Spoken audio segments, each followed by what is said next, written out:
Yo, what's up guys, this is me, Mazo Vlogs, and today I will be reviewing the snapsquad, indominus rex, and Spinosaurus.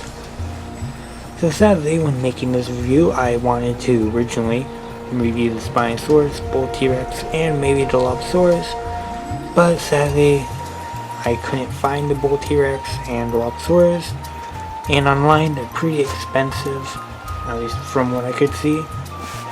So I didn't really get any, but when I went over to Aldi, I managed to find the Spinosaurus as well as a Indominus Rex, so I just got two of these and basically just called it a day.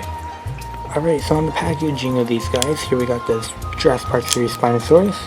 See here, it shows its action feature, Spinosaurus, and snapsquad with blue. Up here we got the Jurassic World logo. And on the back it gives you all this information. And as for the Indominus Rex, literally the same exact thing. Only difference is that basically the only difference really is that the image is different as well as the name. So yeah. Alright, so here they are out of the package. So right off the package you can tell they have more of like a chibi or chibi, or however the hell you pronounce it. They have more of a chibi look to them, which honestly is kind of interesting. Also, something that's really interesting is the fact how they kind of remind me of the Jurassic World snapper things. So yeah, so starting off with Spinosaurus, I personally picked this one up because it was from Jurassic Park 3 and the Spinosaurus looks pretty neat. And as for the head sculpt, it's really not that bad. It has but as you can see, it has a white jaw. It's mainly gray with a red paint job on the top of its head. Moving on to the back, it has the body's just mainly gray. It doesn't really have any like details or whatever to it.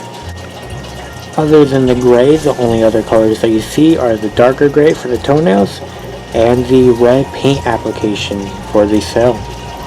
Next up is the Indominus Rex. You can see it's a lot more of cartoonish design. Unlike the Spinosaurus, the Indominus Rex's teeth are more of like a zipper mouth thing. The Indominus Rex has more of like a brownish, grayish, almost airbrush to it on its back, which is pretty interesting. Hand claws are not painted, but feet claws are. But yet again, pretty much really not that much paint applications, but it's still a nice sculpt, not gonna lie. It's pretty interesting. So as for the action feature, of course, what you do is that you press down on the very, very noticeable tabs on the back of their heads. Even though it does kind of blend in, it's still noticeable. But what you do is that you press it down and it opens and closes. So of course, if you want, you can indeed have them snap to your finger or any other accessories you may choose. Not gonna lie though, if you attach these to your backpack, I'd be careful because they have the ability to fall off pretty easily, not gonna lie.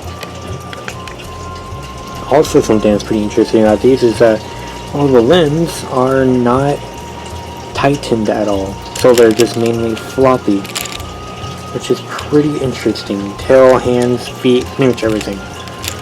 So yeah, it's interesting. Yet again, exact same goes for the Indominus Rex.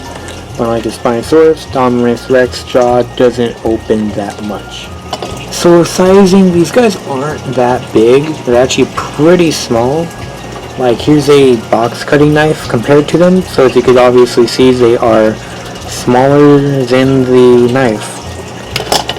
But besides that, I don't really know what else to say about these figures. So personally, if you're a hardcore Jurassic Park collector, I guess these might be good for you. But yet again, I don't really see myself collecting much of these. I just saw them and I figured it would be pretty interesting to make a video on them.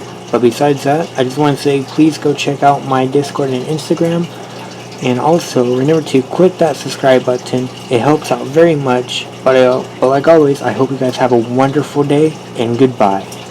Thanks for watching.